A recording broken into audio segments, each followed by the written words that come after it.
ఇల్లు అన్న కట్టిస్తా కదా, వాళ్ళన్న కన్నందుకు అదన్నా చేస్తా కదా కన్న వాళ్ళకు.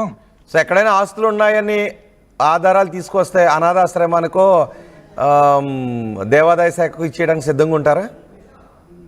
100% అవి ఎక్కడున్నాయో కొద్దిగా నాకు దొరికితే నేను కంపల్సరీ, చాలా మంది ఉన్నారు వికలాంగులు ఉన్నారు, వాళ్ళకు మంచిగా అందరికి వాళ్ళ మన ఆర్టీవీ ముంగట్ని అందరికి రాసిస్తాను కూడా, అవి ఎక్కడున్నాయో చూపిస్తే. అవన్నీ నిందలే నాన్న. ఏదైతే వాళ్ళు చెప్పారో 100% అవన్నీ అబద్ధాలే. అందులో 2-3 నిజాలు ఉన్నాయి. ఏంటిది? వాళ్ళ ఇంట్లో ఉండడం కరెక్టే, నేను ఆల్కహాల్ స్మోకింగ్ చేస్తడం అనేది కరెక్టే, వీటికి నేనే ఒప్పుకుంటా. ఎందుకంటే అగోర్లు అనేది స్మోక్ చేస్తారు, ఆల్కహాల్ చేస్తారు, నాన్ వెజ్ తింటారు, అది కామన్. ఇప్పుడు ప్రసాదం రూపంలో కంపల్సరీ మేము అభిషేకం చేసినప్పుడు తీర్థం తీసుకుంటాము, అమ్మవారికి పెడతాం కాబట్టి అలాగ నడుస్తుంటది నాన్ వెజ్. అందరు గంజాయి తాగుతారు, నాకు గంజాయి అలవట్లేదు కానీ సిగరెట్ తాగుతాను, దాంట్లో ఏం తప్పు ఉంది నాన్న? అసలు ఎందుకు సిగరెట్ తాగటం? అంటే నేను గంజాయి తాగలేను కదా. తాగాల? అదేమన్నా ఎక్కడైనా రూలా? అది రూల్ అని కాదు, సాధనలో కూర్చోవడానికి అది దాన్ని స్టార్టింగ్ స్టేజ్ లో అందరూ ఉపయోగిస్తుంటారు. అలా మొత్తం పరమశివుడు తప్ప ఇంకో ఆలోచన ఉండదు అలాగని. కానీ నాకు దాని మీద లేదు కాబట్టి నేను ఎప్పుడు నాన్నకు తల్లికి లీలమైపోయి ఎప్పుడు వాళ్ళ నామస్మరణ చేస్తూ ఉంటాను కాబట్టి నాకు వాటితో అవసరం లేదు. ఓకే, నాకు ఇక్కడే ఒక డౌట్ వచ్చింది.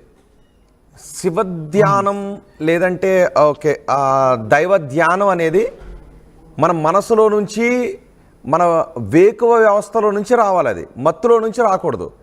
కానీ ఒక మత్తు తీసుకుంటే తప్ప దైవ ధ్యానంలోకి వెళ్ళలేము అని అనుకున్నప్పుడు అది దేవుడి మీద ధ్యాస, దేవుడికి సంబంధించిన సాధన అవుతుందా? ఒక మత్తులో అది స్టార్టింగ్ అదే నేనేం చెప్తున్నాను, అది మత్తులో ఉంటే అని కాదు, ఈ లోకాన్నే మర్చిపోవడానికి, ఈ లోకంతో సంబంధం లేదు. అది మత్తని మీరు అనుకుంటారు, మేము నాన్నగారి ప్రసాదం అని మేము అనుకుంటాము. ఓకేనా? మీకు మత్తులాగా కనబడుతుంది, మీరు చేసే మత్తులు కాదు.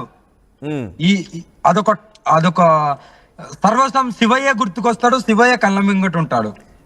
ఓకే, కానీ అది కంటిన్యూ అవుతూనే ఉంటుంది కదా. ఒక తొలినాళ్ళలో తీసుకుని అది కూడా నేను ఒకసారి అడగాలి మిమ్మల్ని. కానీ ఇప్పటికీ చాలా మంది వృద్ధాప్యంలోకి వృద్ధాప్యంలోకి వచ్చినప్పటికీ కూడా చాలా మంది సాధువులు దాన్నే తీసుకుంటూ ఉన్నారు. అంటే మత్తులోనే. ఇప్పుడు మీరు కుంభమేళకు నేను వెళ్ళాను, మీరు కూడా ఎన్నో చోట్ల చూసుంటారు, మన ఆర్టీవీ వాళ్ళు కూడా వెళ్ళారు. అక్కడ అందరు అదే చేస్తారు కదా నాన్న, అది అంతే లీలమ కూడా. మీరు చెడుగా చూసుకోవద్దు. అక్కడే నాకు డౌట్ వస్తుంది, ఎందుకు తీసుకోవటం అని.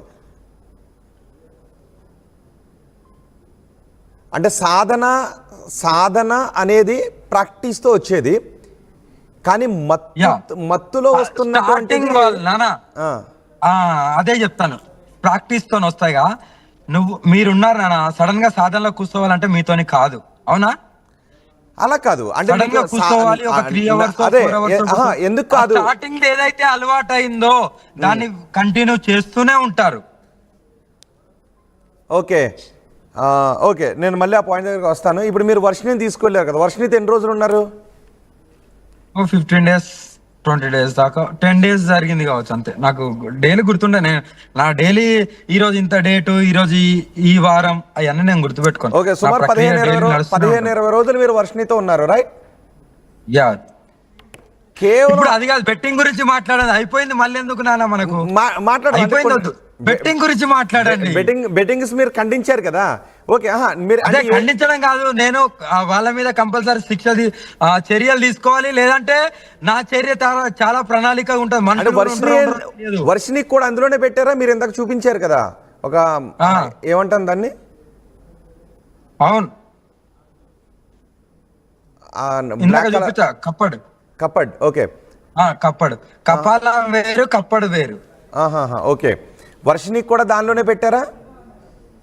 లేదు, ఇంకా దీక్ష తీసుకోలేదు, అంటే గురు మంత్రం ఇయ్యలేదు. 12 జ్యోతిర్లింగాల తర్వాత ఇద్దామని చూశాను, ఆలోపే వాళ్ళు వచ్చి తీసుకెళ్లారు.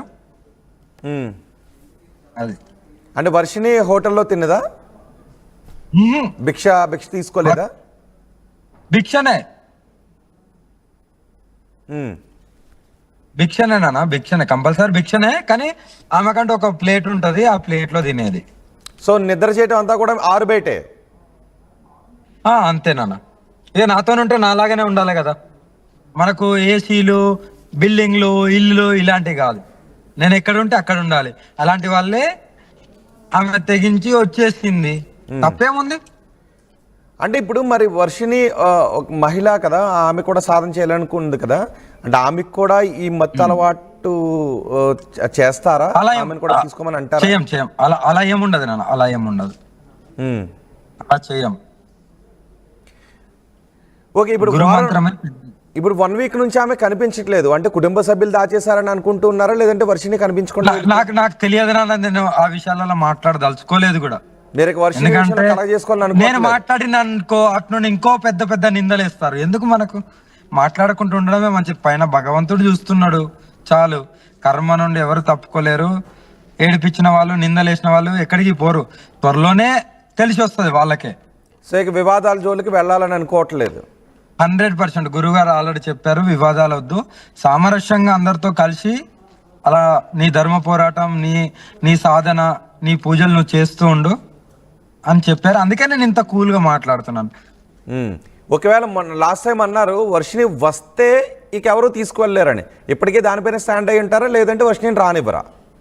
100% నానా, ఆమె ఇష్టం. అది నాకు సంబంధం లేని మ్యాటర్ ఇది.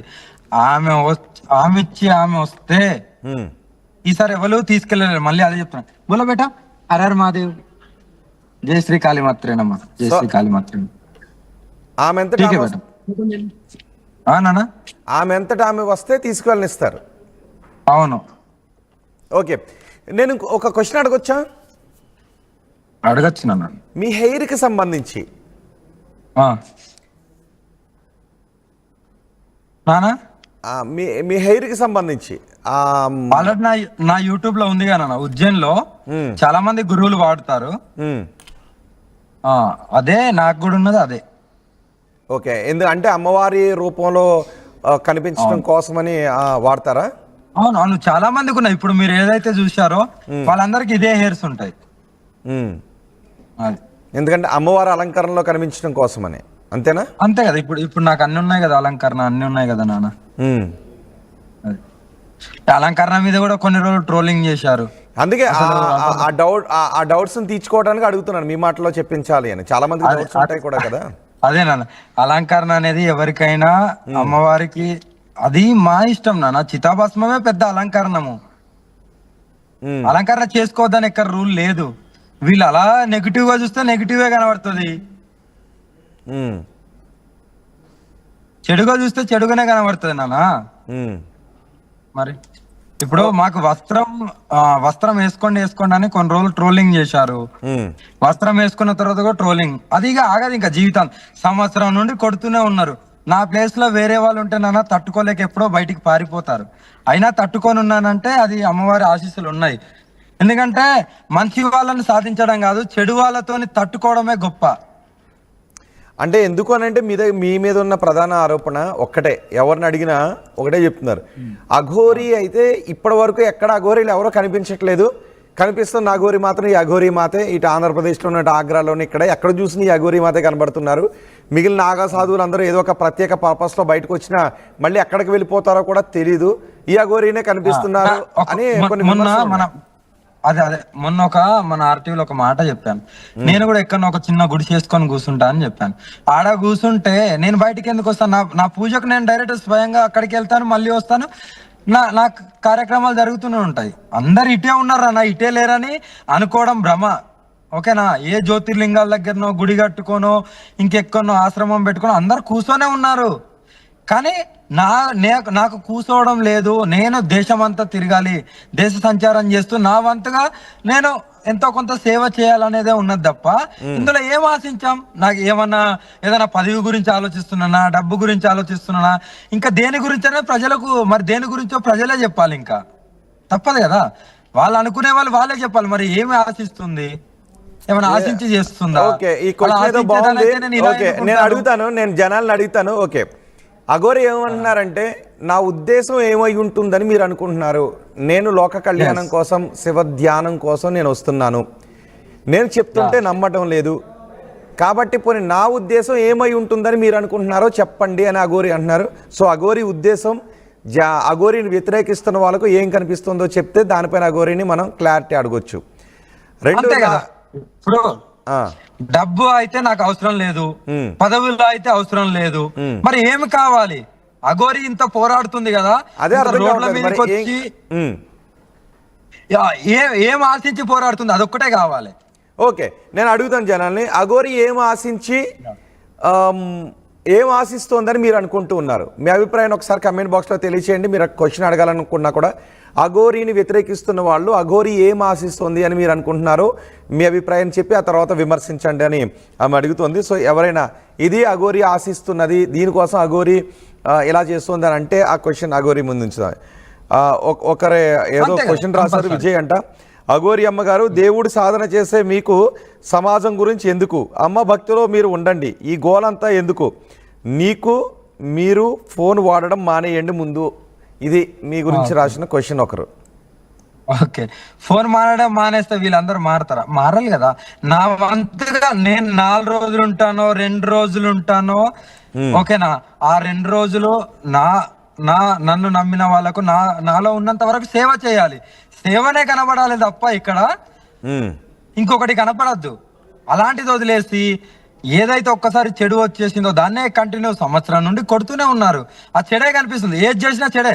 మరి ఎక్కడెక్కడ మంచి చేసింది ఏందని అవన్నీ కూడా బయటకు వస్తాయి కదా, మీరు ఎందుకు అవన్నీ బయటికి తీయట్లేదు? ఎన్నో అనాథాశ్రమాలకు వెళ్ళాను, అక్కడ నేను నా వంతుగా నేను చేశాను, అవన్నీ ఎందుకు బయటికి రావట్లేదు? నేను మంచి చేసిన వాళ్ళు ఉన్నారు, వాళ్ళ దగ్గరికి పోయి అడగండి. మరి ఏం మంచి చేశారు? ఎక్కడ తిరుగుతుంది? చాలా ఉన్నాయి నాన్న. మన డప్పు మనం ఎప్పుడు కొట్టుకోవద్దు నాన్న.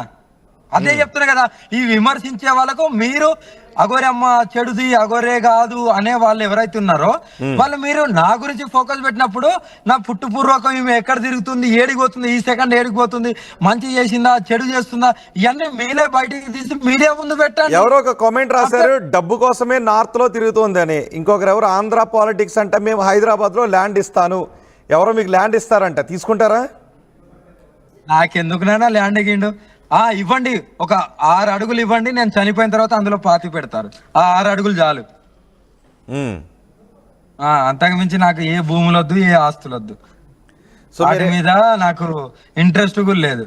నాకెందుకు నేను నా దేశ సంచారం చేస్తూ నా వంతుగా నేను లోక కళ్యాణం చేసుకుంటూ ధర్మాన్ని ఎక్కడైతే ఇప్పుడు నేను ఆగ్రహంలో మీ పేరు గతంలో శ్రీనివాస్ అంటూ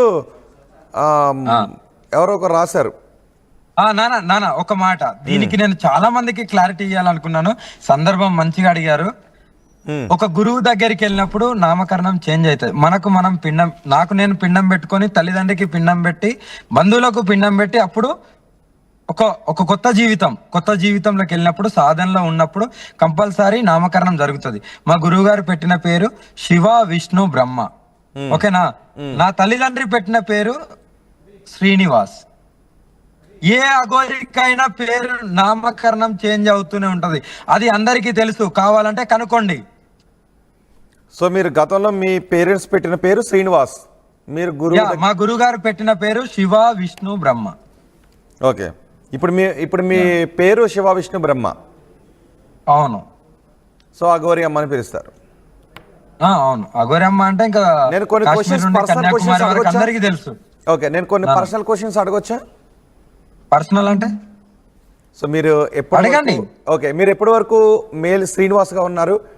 ఏ ఇయర్ వరకు? మీకు అప్పుడు ఎన్ని ఇయర్స్ వచ్చాయి?